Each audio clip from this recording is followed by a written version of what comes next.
There was a time when I measured my days in decibels. Any sound above a whisper was a risk. A door closing too hard. 10 points. A dropped fork. 20. Humming. 50. Speaking without being spoken to. 100. 100 got you the closet. I learned early to move like a shadow, silent, careful, invisible. My mother called it protecting her sanity. Said she had a rare condition, misophonia. Sound made her physically ill, she claimed. Do you want me to suffer? She'd whisper, eyes wide with the kind of sadness that made me feel guilty for existing at all. So I stopped. I stopped singing, tapping, laughing, even crying. My voice became a thing I folded up and hid under my pillow. Her name was Celia Blake.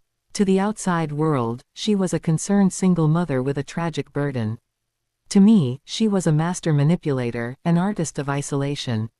When teachers asked why I never spoke, she said I had selective mutism. When doctors asked about bruises, she said I was clumsy. And when I finally screamed, not loudly, just enough, when she shoved me into the soundproof closet for knocking over a glass, she said I was psychotic.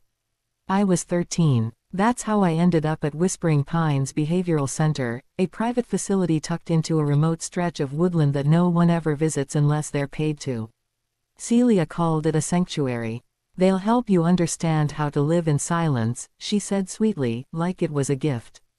I quickly learned that help meant sedation. Therapy meant being told to be grateful I wasn't in a state institution. And meals. They were monitored, portioned, and doled out like rewards. I dropped weight fast. I was always tired, always cold, always drugged just enough to blur the edges of my mind. The staff called me Lena. They didn't bother to learn my real name. Just whatever label Celia had scribbled into their files. Severe behavioral disturbances, auditory aggression, delusional episodes. I stopped trying to protest. No one listened. Until one day, everything changed. A new nurse showed up. She had soft brown eyes and never smiled. She said her name was Hannah. She didn't ask questions or push fake empathy. She just watched, quietly, precisely, like she was taking notes in her head. I noticed how she never made me take my pills in front of her. She'd just hand them to me, nod, and turn away. That was new. One night, she slipped a folded paper into my meal tray. I see you. You're not crazy. Wait for my signal. CB. I almost choked. For a second, I thought it was another test. Another trap. But the initials, C.B. A distant memory sparked. Celia once mentioned a woman named Camille Brennan, a social worker she'd threatened when I was 8. That meddling CB woman tried to take you away, she'd sneered. I shut her down. Was this her? The next few days, I paid attention. Nurse Hannah, or Camille, always appeared during medication time. Never spoke to me again.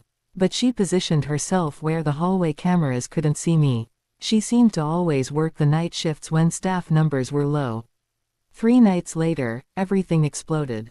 Sirens. I woke to the shriek of alarms and flashing red lights cutting through the hallway glass. I heard shouting, doors slamming. Someone was pounding on the front entrance. My door burst open. Camille was there, out of breath, eyes wild. We have to go. Now. She grabbed my hand and pulled me down the hall. Staff members were in chaos, some trying to corral kids, others shredding papers, panicked. She led me through a metal door I'd never seen opened. It emptied into a dark loading dock, where a gray van waited, engine running. Behind the wheel was an older woman with tight curls and a jaw set like stone. Get in, she ordered. I'm Mrs. Donovan. As we pulled away, I saw police swarming the facility.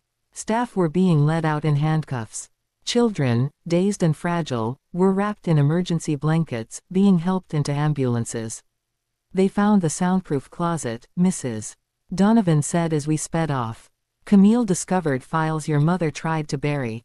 This wasn't the first time. There was another kid, 5 years ago. Marcus. She said he was with relatives, but Camille tracked him down. He'd been locked in Whispering Pines until he aged out. I couldn't stop shaking. That morning, my mother, Celia, was arrested. They found doctored audio recordings, forged medical files, even payments to the director of Whispering Pines, Drive. Everett Klaus. Turns out he'd been taking bribes to admit children who were inconvenient for their families. At the hospital, doctors ran endless tests. The damage was clear: malnutrition, overmedication, psychological trauma. Ms. Reena Patel, my old school counselor, came to visit me. She cried when she saw me. I should have looked deeper, she whispered. Camille stopped by, exhausted but triumphant. She told me everything. She'd started investigating after Celia threatened her again last year. She'd found a pattern of complaints ignored or covered up. Children disappearing into private facilities. Kids no one ever checked on. Your Morse code saved your life, she said. I blinked. What? Camille pulled out the piece of paper I'd taped under my desk months ago, a string of dots and dashes I'd been tapping whenever I was alone. She'd seen the pattern in the footage, decoded it, and realized it spelled, "Help me." The next weeks blurred. Police interviews, depositions, medical appointments, court hearings. My mother was charged with child endangerment, false imprisonment, and conspiracy. Dr. Klaus faced even more. At the trial, the courtroom went silent as the full story unfolded: years of forged files, lies, fake symptoms, staged outbursts, even doctors who had never seen me in person. Even the prosecution looked stunned. Celia didn't look at me once. But I looked at her. When I testified, I stood tall. I told them everything: the sound punishments, the silence, the starvation, the closet. When my mother finally tried to speak, the judge cut her off. I've heard enough, he said. The defendant will serve the maximum sentence. 25 years. Dr. Klaus got 30. Whispering Pines was shut down, its owners indicted. The other children were placed into proper homes or treatment centers. I was placed with Aunt Miriam, Celia's estranged sister, warm, loud, hilarious. She told me on the first night, "This house has no silence rule. You're allowed to exist. All of you." The healing took time. I still jumped at loud noises. Still walked too quietly. Still felt guilt when I laughed. But real therapy helped. So did Mrs. Donovan's visits, always with cookies, and Camille's check-ins, where she taught me real Morse code for fun. I joined the school choir. Took drama and debate. Anything that demanded my voice. When I testified at Celia's sentencing, I didn't whisper. I roared. That night, Aunt Miriam cooked steak, medium rare, just the way I liked it.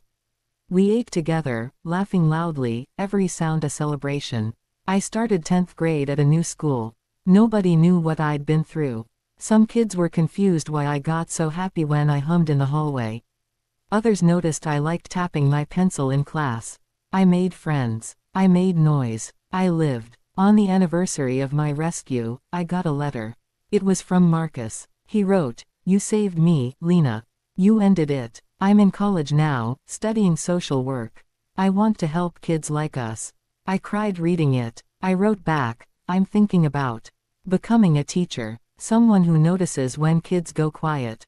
Aunt Miriam framed the court papers stripping Celia of parental rights, not as a trophy, but as a reminder: justice is real.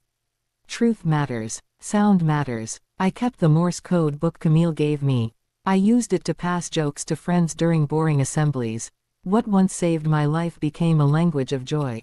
Celia never had misophonia. She had something far worse: a need to silence, to erase.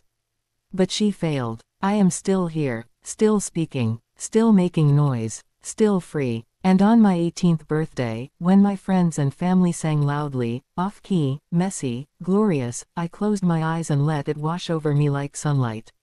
I was free.